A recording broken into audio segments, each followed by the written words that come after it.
Tell me this: you've had a huge hand, obviously, in this Midmar Mile open water event. That's the largest open water event in the world. Can you tell my audience a little bit about that? Well, it's a swim that was started off in 1974 by the SEAL Swimming Club, and the group of water polo players that got together. The guy who's still living there, the founder, Bathia Batnot.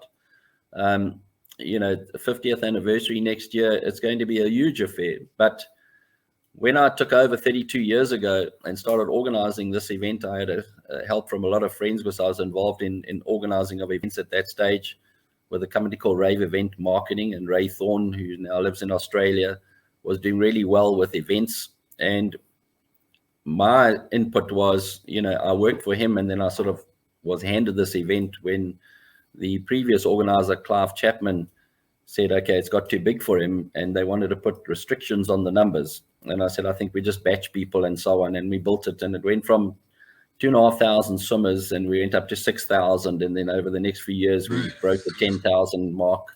And we got to 2008, I think we peaked at about 17,500 swimmers.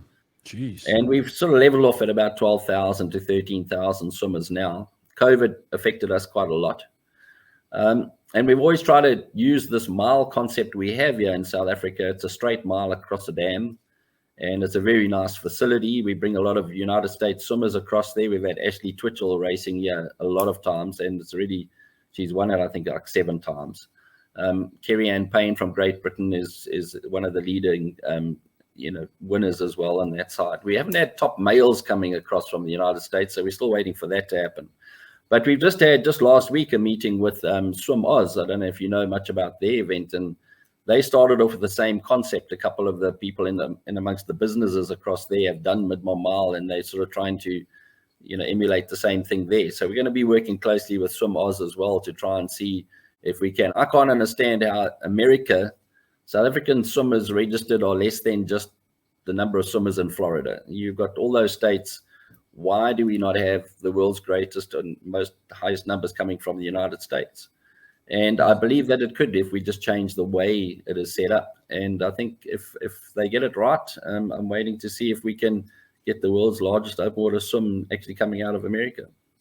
Man, what I do know about South Africa is you have the world's largest fish in the ocean that have really sharp teeth. So what's the story down here? We're doing an open water swim in shark infested waters. Is that what's going on?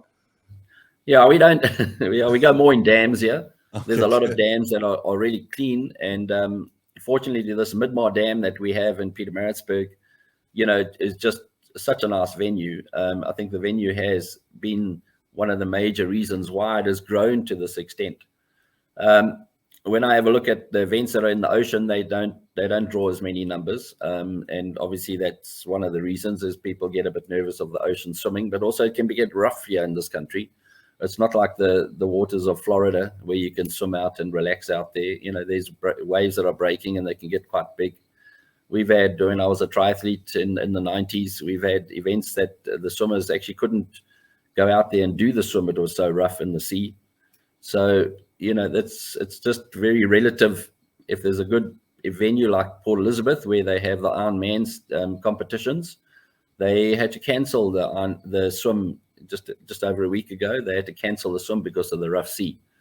So we tend to avoid the seas. We go to the dams that are really clean. But again, if we go to some places in the United States, we're going to have alligators. So it's probably just the same as our sharks in the oceans here, but probably more south than up at our area.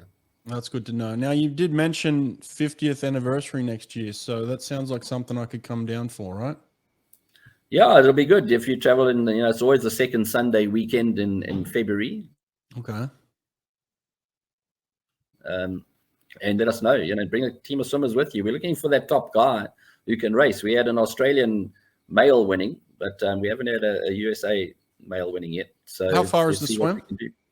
It's just a straight mile. So it's a one straight mile that we start on one side of the dam, and you swim a straight mile across to the finish. So 2 separate start and finishes, and we got to bus people to the start and things like that. It's a whole festival atmosphere.